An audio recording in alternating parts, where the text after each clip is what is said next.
One of my teachers a while back said, your back pain will be a choice. You may not understand this now because you're young, Stephen. And at that time I was very, very young. I was probably, 11 or 12. I was a kid still, and I remember him saying that, and I remember saying like, oh, I'll never have back pain because, I don't have that problem. And around my mid-40s, I started getting some back pain, and I wasn't really sure what it was. It wasn't really an acute injury. I mean, I've had them in the past, but it just seemed to come out of nowhere. So I'm going to just show you a couple sequences that I do to deal with back pain and to actually keep it at bay. I mean, it's right that it is a choice. A few minutes, like a set like this that I'm going to do, huge difference if you do it every day. The key element, of course, is your practice in doing it on a regular basis. So, without further ado, let's begin. I'm going to start up the front edge of the mat, as I always do. Now, this one is so simple. These forward folds, you're just hanging down, just kind of stretching your back. This will decompress your back. Sometimes when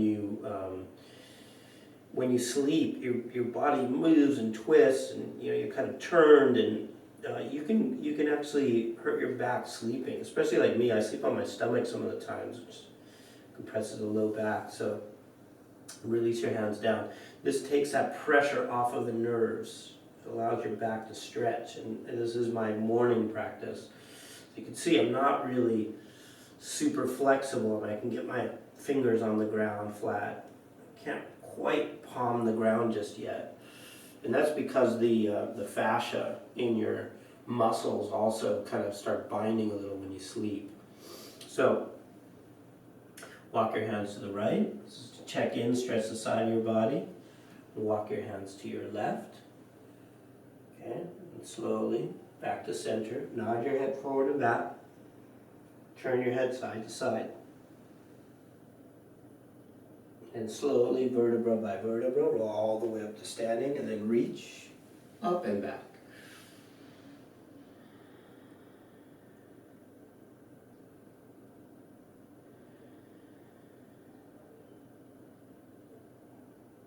And then forward fold all the way down. Fingertips on the ground. Inhale, look up and lengthen.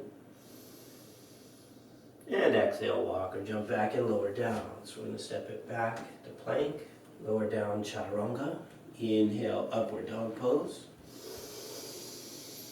Drawing the shoulders back and pull and lengthen. Now for many of you in the morning, especially if you have back pain, you're going to stay low. You're going to keep your belly down like this. And you won't be able to do upward dog. I'm actually surprised I'm still able to do upward facing dog pose in the morning. But I am, so I'm doing it. So and then I'm just going to press back to down dog, and just pedal out your feet. So bend your right knee, and bend your left knee. And just switch sides. Again, really simple, really basic. Top of the foot stretch, flipping the right foot over, just pressing and pulling. And then top of the left foot stretch, press and pull. Right, which I'm just pulling the left knee forward, stretching the top of the left ankle. And push back to down dog. Breathe and stretch. And again, feels good, right? You should feel good when you do these poses. It's not supposed to hurt at all. If you're rehabbing a joint or something, it's different, but for the most part, should feel good. And then bend both knees, gaze up, and walk or jump to the front edge of your mat. Inhale, look up and lengthen. Exhale, fold. Inhale all the way up. Stretch back. And hands at the heart center. This is just a reminder to center in. Again, if you do this every day, it makes a difference. Inhale up. Exhale, fold. Inhale, look up and lengthen. Okay, now we're going to get into this one. So these are the classic leg stretches. Step your left foot back, and you're just going to start to rock forward and back. Both hands inside the leg, and you're just bend, straighten, bend, straighten. straight. Right? You do this like 5-6 times. You'll feel the difference right away too. A lot of people think it takes years to experience the benefits, and it really doesn't. It takes like usually 1 class, 2 classes, you start feeling it. Maybe to master certain poses, it takes a long time. Now I'm just stretching down a little bit. I'm allowing that left leg to stretch and allowing that kind of flexibility to occur. And about 30 seconds is usually plenty of time for something like this. If your wrist starts hurting, do it on your fist. Just make so you're not bending the wrist as much. And then same thing here. I'm going to straighten out the right leg. Now again, I am still kind of in that wake up mode, so I'm not going to stretch really far. You can see this is my morning, probably my tightest position. So I'm just going to stretch down like this. Again, you can just slightly pull that right hip back, right? Just like a little bit if you feel flexible, and maybe you're doing this later in the day, but just stretch down. My knee is slightly bent. It's a myth that you lock out your leg. You don't have to actually keep it bent. So you're stretching in the muscle fibers, not the ligaments. Right? There's no reason to do that. Unless you're like a professional dancer or something, it's different, but slowly. And then rock forward, bend, tuck the toes under, and step back to down dog. Again, in a very underrated posture, down dog. Right? It's a really good stretch. Back of the legs, strengthens your back, you feel your hips, kind of push the hips back towards the seam of the ceiling, and just feel your body stretch. And then left foot forward, drop the knee down. Now again, these are super simple stretches, and then I'm going to start this movement again. So I'm going to just go forward, back. Now these are the stretches that I do before pretty much any of the other sports I do, whether it's skiing, surfing, mountain biking, rock climbing. These are some of the similar stretches, although this is technically my warm-up stretch. Right? I'm just pushing in about 40, maybe 50%, like so. And then I'm just going to stretch it in. So I'm going to hold it, and I'm going to come up a little higher. So I'm coming up onto the fist. So those of you, if your wrists are tight or you have carpal tunnel, you just do it without bending the wrist. So you're on the fist pointing down. The thumb actually provides a little stability. And slowly, slowly stretching in. And breathe.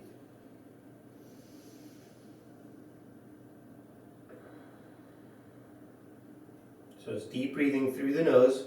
If you can't breathe through your nose for whatever reason, then just breathe through your mouth. It doesn't matter that much. I know people get upset when I say that, but it doesn't. You know, as an athlete, I can tell you sometimes I need to breathe through the mouth because my body is producing a lot of energy, and therefore I cannot breathe through my nose only. So that's a myth.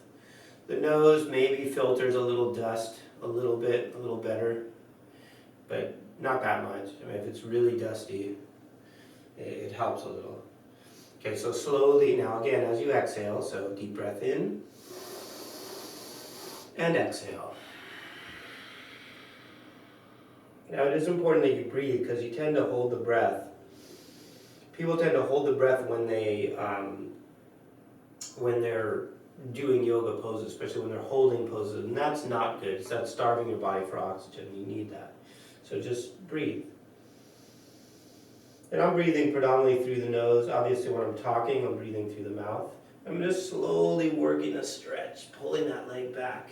And rock forward, bend your left leg, and then press back to down dog. Now, so we've done the forward flexions, we've done some backward stretching, but we also want to do a twist. So this one is, again, this is a really quick, really easy daily thing you can do for your body, and this one is the twist. So now this one goes, there's a lot of different twists you can be doing. I'm going to teach like the easiest one. So this is a morning twist. So left hand down and then right arm up, and you get about a quarter spinal twist. Instead of looking all the way up, look sideways or down. so you're here. Better for your neck instead of looking up. And then I like this one, so I get the twist, but then I'll do an extended twisting side angle variation, like this, extending the arm over, and that gets you your lateral stretch. Make sure your arm is vertical in the weight supporting arm. Good, and then both hands down, step it back to down dog, and then same thing here, left foot forward, and then I'm going to do the same thing. So I'm going to go right hand down, left arm up, so twist, look down, make sure the shoulder's directly over the wrist, stacking, and you're kind of bringing your body in towards your midline. So that means towards your left leg in this case. And stretch, and breathe, and decompress your spine, and lengthen out, and then exhale, reach over to the front. So again, extending that line from your left hip to your left underarm, and this decompresses, like this stretches your quadratus lumborum a little bit as well, like your lower back, the inner muscles. So like that. Stretch. Good. You'll notice my palm is facing down. That's also kind of a critical alignment. So lengthening out, and then both hands down. Good. And then I'm just going to press back to down dog, like so. Pressing the heels, extend the arms, right? And feeling the stretch. And remember, it's important that you stretch your muscle and fascia, not ligaments and tendons. That's important. Usually you can tell when you're stretching the muscle and fascia, it feels really good. When you start feeling the tendons pulling, it's like a hot pain, and you'll know the difference. But typically, that's usually also closer to the joints, right? It's a different feeling altogether. You want to feel this like good deep stretch, pushing the heels down. Your heels may not come to the ground. Mine do because they go all the way down. I've been doing it a long time. But again, just pressing back. Inhale, push back. Exhale, walk or jump up, front edge of the mat. And I'm just going to go to a deep squat. Now, this is another one you may not be able to do in the morning, but here, do your variate. Keep your hands on the ground if you need to. And I like this one because it folds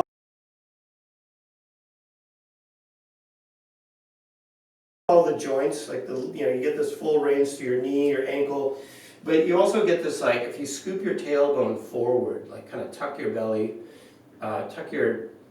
scoop your pubic bone forward as you're doing the stretch, you'll feel your lower back decompress. It gets the lowest part of your spine, the S1, the first joint of your spine. And so that's also a really good stretch. Good, and then from here I'm just going to put both hands down. I'm going to go ahead and lay all the way down. And then another one of my favorite stretches, and again, these are really simple stretches. Pull your right knee in. You don't have to pull really hard, it's morning time. This one stretches, I feel the stretch both here and here, right? It's like inner thigh, and then twist. Right? And this gives you this like really nice kind of ending twist. You get the pectoral, the twist, you get your lower back. It feels really good, and then breathe. Start to relax, and these set the tone. If anything, yoga is a reminder to cultivate equanimity in your life, to cultivate this space of relaxation, and as we all know how important that is. So critical in life.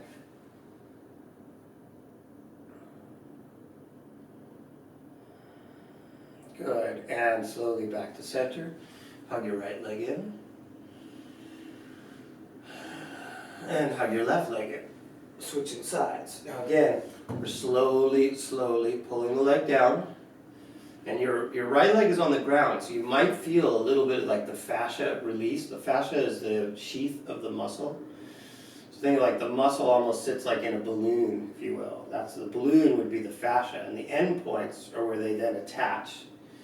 Right? So when you stretch, you're not just stretching the muscle, but you're also freeing up where the connective tissues and the tissues that are supposed to slide, which is what the fascia is. The fascia allows the muscles to slide over each other. It's partially why you feel so tight in the morning. Think of it as like the fascia gets these little spider webs almost that start connecting each other, one to the other. And when you stretch, you start stretching that out and allowing it to move again. And that's why the, fascial release, and when people are getting massages, it feels so good. It's because it frees up, and that's what we want to do when we do yoga. And I think really many of spiritual practices, it should free you up. It should allow you to move freely, right, through life. Okay, and slowly, slowly coming back to center, hug your left leg in. And we're going to have both legs in. I always say give yourself a bear hug for doing your practice.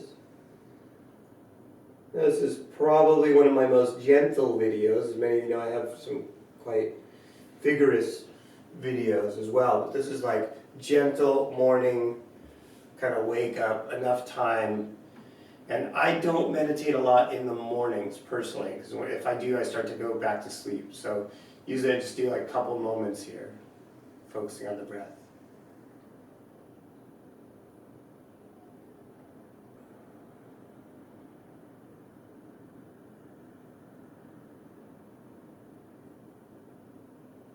Good, and then we're just going to roll to the side, press up to seated.